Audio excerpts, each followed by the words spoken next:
Այսօր Շիրակի մարզի վարչական դատարանում նշանակված էր Կարեն Բադալյանն ընդդեմ Գյումրու համայնքապետարանի գործով առաջին նիստը, հայց որ կողմը Գյումրու ավականու նախկին անդամ Կարեն Բադալյանը պահանջում էր անվավեր ճանաչել համայնքապետարանի ապրիլի 22-ին ընդունված թիվ 15 արձանագրությունը, որով դատարեցվել են իր ավականու անդամի լիազորությունները։ Բադալյանն իր հայցում նաև պահանջում է կասեցնել վարչական ակտի կատարումը եւ արգելել թիվ 31 ընտրատարածքային ընտրական հանձնաժողովին իր մանդատը տրամադրել հաջորդ թեկնածուին։ Հետաքրքիրն այն է, որ դատական նիստին ներկային միայն լրատվամիջոցների ներկայացուցիչները, գործով հայցվոր եւ պատասխանող կողմերը նիստին չէին ներկայացել։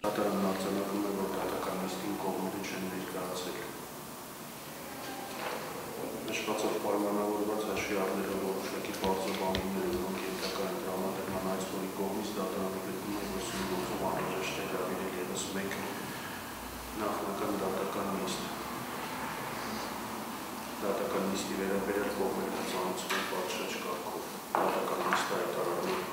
Հիշեցնենք, որ Գյումրու ավականու մեր քաղաքը խմբակցության նախկին անդամ Կարեն Բադալյանը նախ դիմում էր ներկայացրել մանդատը հանձնելու, ապա կրկին եւս մեկ դիմում ներկայացրել ավականու կազմում որպես անկախ անդամ մնալու համար։ Հիշեցնենք, որ Գյումրու համայնքապետը սահմանված 7-օրյա ժամկետից էլ ավելի շուտ էր ստորագրել Բադալյանի դիմումն ու ըստ կարգի մանդատը թիվ 31 ընտրատարածքային ընտրական հանձնաժողովը հանձնել է հաջորդ համարին Նարեկ Միրզոյանին։ Նշենք նաև, որ Գյումրու համայնքապետարանի գլխավոր իրավաբան Արմենուհի Չախոյանը օրերս աշխատանքից ազատման դիմում էր ներկայացրել։ Գյումրու համայնքապետարանն էլ հայտարարել է, որ հաստիկը թափուր է այժմ։ Ուստի կարելի է ենթադրել, որ պատասխանող կողմից բացակայությունը դատարանում հենց այս հանգամանքով է պայմանավորված, իսկ Կարեն Բադալյանի հետ կապ հաստատել մինչ օրս չի հաջողվել։ Աստղիկ Խաչատրյան, Խանով Անիսյան, այսօր։